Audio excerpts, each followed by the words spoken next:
Ladies and gentlemen, boys and girls, welcome to the Police Accountability Show.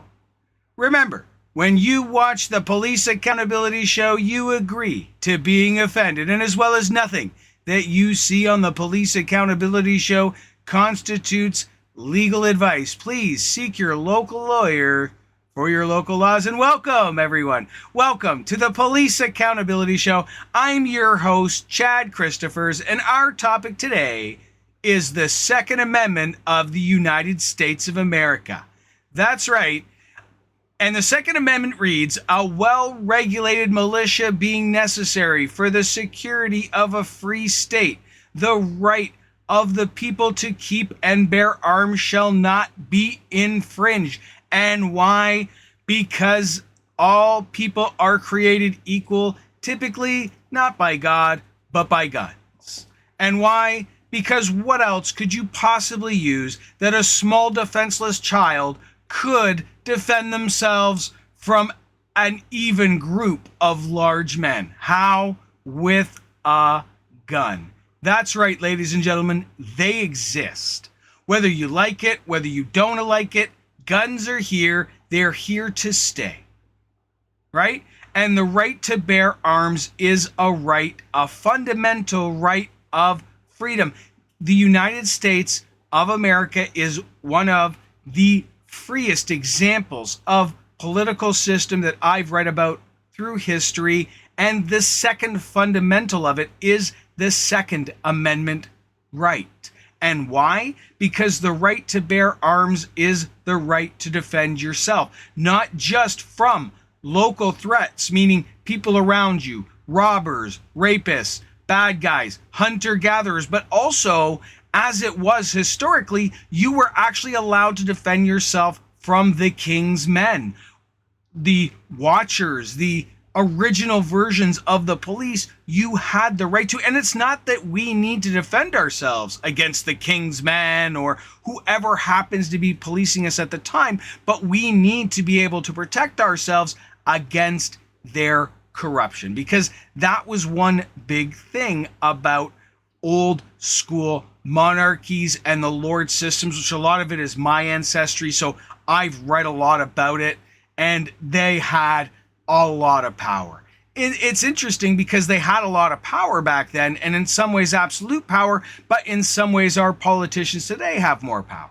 And we've got a lot more guns, a lot more fancier guns to do a lot more fancier things, and a variety of really cool fancier weapons that have also come to pass. So, and that's where I believe in everyone's right to bear arms, not because I believe in guns. Honestly, if you had a way to disinvent the gun and make it disappear from our society and no one had one, I would sign. Not because I don't like guns, not because I don't think they're cool or neat, or, not that I wouldn't want to own them and shoot them. But the simple fact is because they really have only one purpose, and that is to kill. Whether it be for hunting or other people, guns are used to kill, but at the same time, they're also used to defend yourself from people killing. So that's where you've got both sides of it. Now, having an armed population as the people in your country does multiple positive things for you in our society. It makes people want to commit gun crimes less.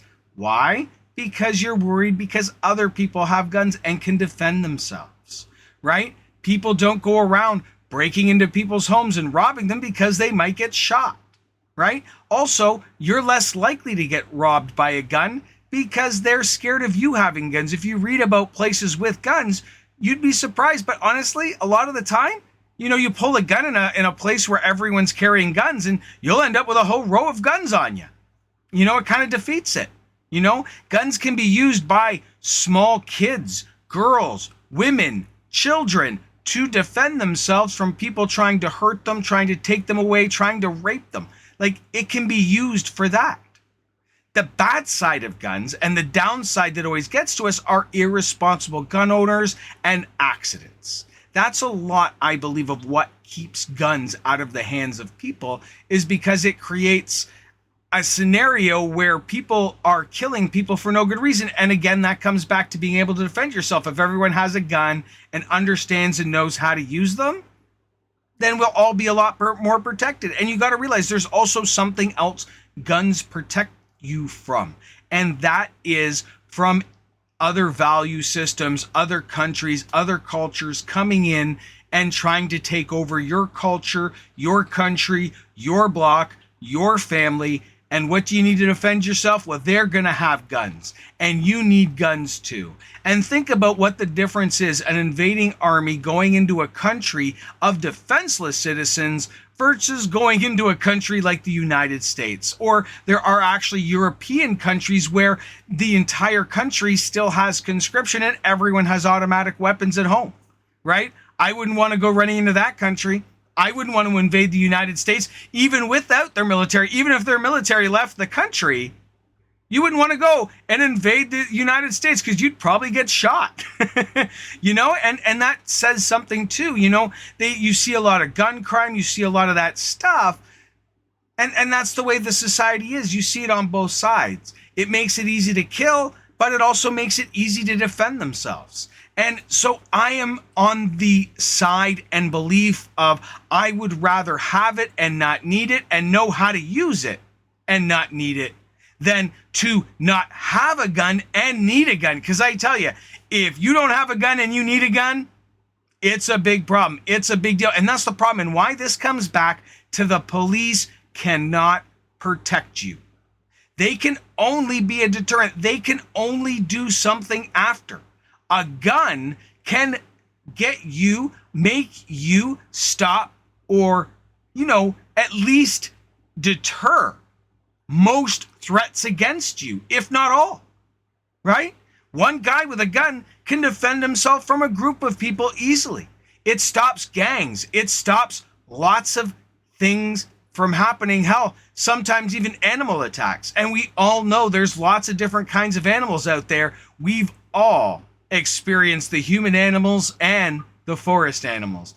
And I think it's questionable which ones are crazier. Personally, I think I'd rather fight the lions and tigers and bears in the wilderness a lot of the times than I'd prefer fighting the crackheads in downtown cities, because at least the animals make sense. So the Second Amendment right, what do you think? Do you think everyone should have a gun?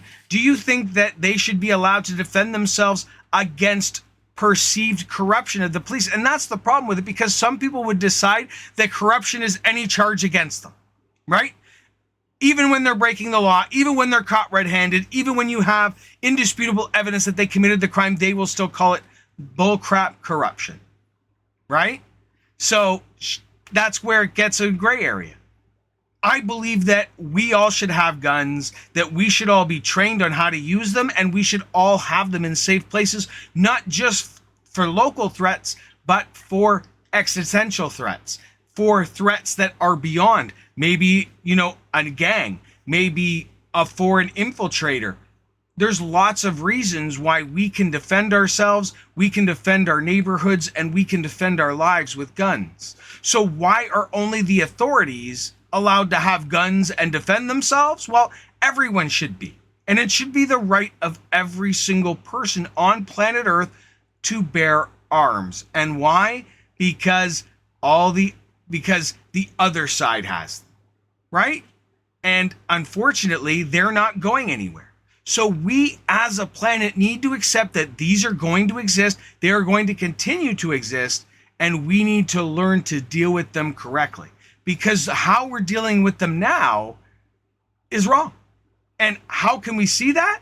We see that with the mass shootings. Doesn't happen as much in other countries, but especially in the United States nowadays, very common. We also see lots of wars going on.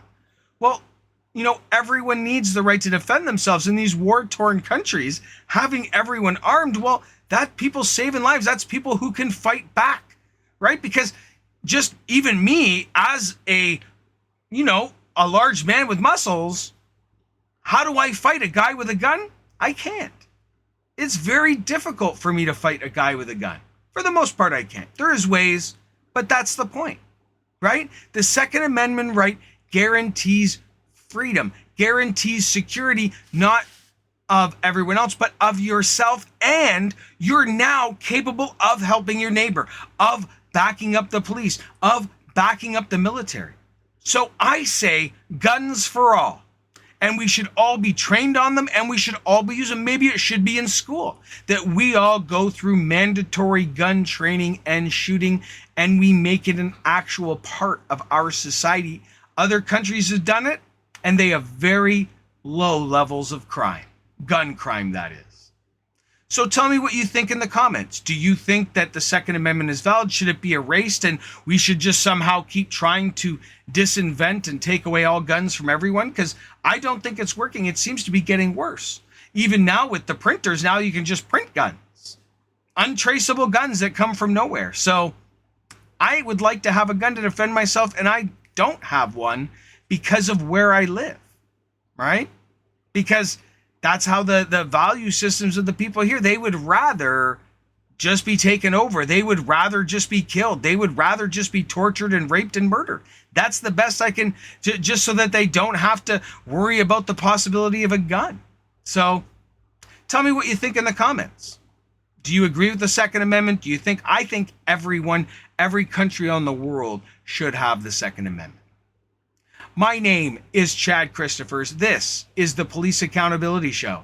Don't work too hard.